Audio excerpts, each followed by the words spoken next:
So I'm here with Dr. Phil Polstra, and we're talking a little bit today about some research I had done that I reached out to him about involving root certificates that I found on the Windows 10 computer that did not appear to be on Microsoft's trusted list of root certificates. Specifically, what I had done is I took Microsoft's 2018 January list of trusted root certificates, and then manually I compared that list against the certificates that existed in my fully updated Windows 10 Pro machine. And I identified 4 certificates that were not in Microsoft's trusted root list. Now, what was concerning to me is, first of all, the entities, some of the entities involved were specific entities that Google Chrome is now revoking and blocking the trust on, because they've seen impersonation by some of these entities of forged certs. Additionally, I was very concerned about the existence of the Equifax root certificate. I don't know about you, but given what Equifax has done and the breaches they've suffered, I just can't imagine that their private key hasn't been protected. And I was wanting to talk to you a little bit more about that. A number of people in the IT community have examined their certificates, and these certificates are widely distributed, not just limited to your computers or the computers I've had. And fortunately we figured out how to disable those certs, but they're still out there pretty far and wide. What are your thoughts about the potential risks associated with these certificates, and how could they be used by a nefarious actor to compromise a target? Well, definitely there's no reason for them to be there. So, there's no harm in getting rid of them, number one. Number two, they are some pretty old certificates in some cases, as much as 20 years old. And they're using the older deprecated SHA-1 algorithms and things like that for signing. So there certainly is enough potential for someone to use those old certificates as a way of infiltrating a system that I would certainly recommend getting rid of those. So I have a question for you. There's been widespread discussion online, some of which says, well, even though it's a SHA-1 root certificate, it doesn't matter because it's the root and it's in the self-root of trust. But cryptographically speaking, if you had a known private public key pair of an intermediate certificate signed by that Equifax root, with that information plus the public certificate of the Equifax root, you would have 3 of the 4 variables. Correct. Is it mathematically possible, if you had an intermediate key pair, private and public, plus a public key, to crack the Equifax root private key? It certainly becomes much more doable because you have a lot more information now, and again, you're using the older algorithms that have been deprecated. So yes, I would say that it's much more likely that you could actually pull it off. How likely is it that nation states like China have that private key? If you have those kind of resources, then I would say very likely. It's kind of like a hard drive. You say a hard drive, if I take a hard drive and I overwrite it 40 times, the average person is not going to recover that information, but a government could, right? It's all a matter of how badly does somebody want it. And if they have enough resources, they're going to get it. So given the likelihood that the private key sometime in the last 20 years was compromised either by China through brute force attacks or by Equifax just not holding onto that private key as they sold it to one company and then they're not another perfect, and another and another. as we all know. What would you recommend companies do if they discover these keys on their computers? I'd say disable them, remove them.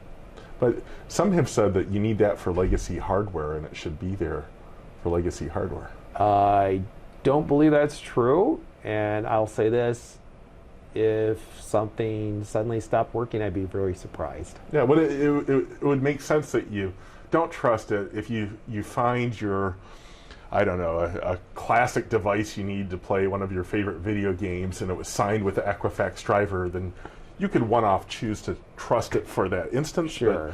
But I just assume not use anything. I wouldn't trust it by default. Yeah. Why would a laptop that you bought in the last year running Windows 10 Pro, the business edition of Windows, why would it need the Equifax root certificate? Yeah, well, it shouldn't, and I guess you shouldn't be playing those games on your business computer anyway, right? That too.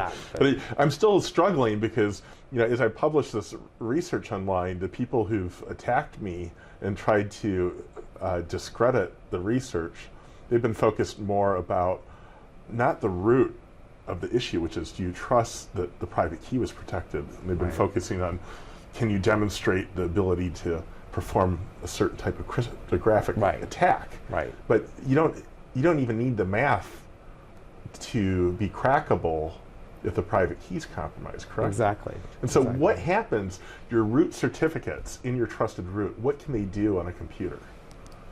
Well, really, if you got the trusted root certificate, you could install most anything. So you could basically own the computer. Yes, exactly. So, and it's not going to set off any alarms because it's trusted. Right? So could a trusted root certificate, if it's there, could it make an alternate version of antivirus that doesn't really detect? Yeah, I would say that's certainly possible. So these are things that, unfortunately people aren't responding to, and there's still an effort by many to try to suppress information, because if you were to remove these rogue certificates, as I call them, then it would compromise some of the cyber tools out there that might rely on weak crypto. Right.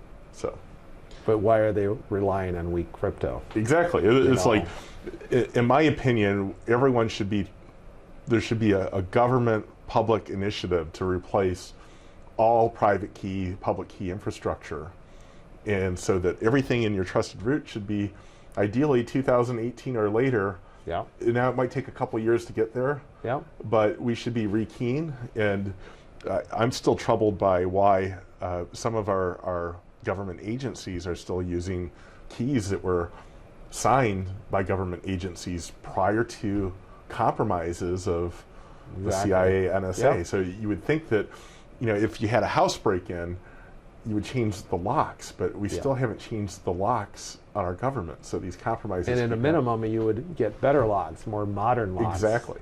Now, I read one advisory from the NSA on the Information Assurance Division website, iad.gov, and it advised that other agencies to look out for weak certificates that were on routers and networking devices, that could be indicative of an advanced persistent threat or compromise. Right. And then more recently, in February, they disclosed that there were Cisco vulnerabilities on various Cisco ASA routers that are widely used by the government, that there's no patches for as of the publication date. Right. They said, you got to fully update it, but there still isn't a complete fix. Yeah. So the state of cybersecurity is a little concerning, but there are things that should be done, and it comes down to stop using weak crypto. Yep. And make sure you trust what's in your root. Yep. And make sure the hardware, the longer term thing, all the hardware on board, those equipment makers need to use stronger cryptography to validate the drivers and software. Otherwise, the hardware is going to get compromised, and these threats will keep reemerging. Exactly.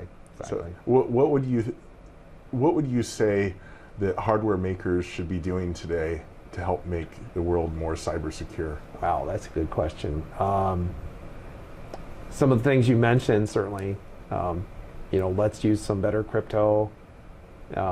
Let's use modern algorithms out there, and let's have people signing their hardware. Let's have people, controlling that, so that we have a little bit better of a grasp on whether or not things have been modified. I think that would go a long way. It'd be a good starting point, certainly. Thank you, Phil, for being on the show, and I'm looking forward to the conference this weekend. Sounds great. I'm looking forward to it as well.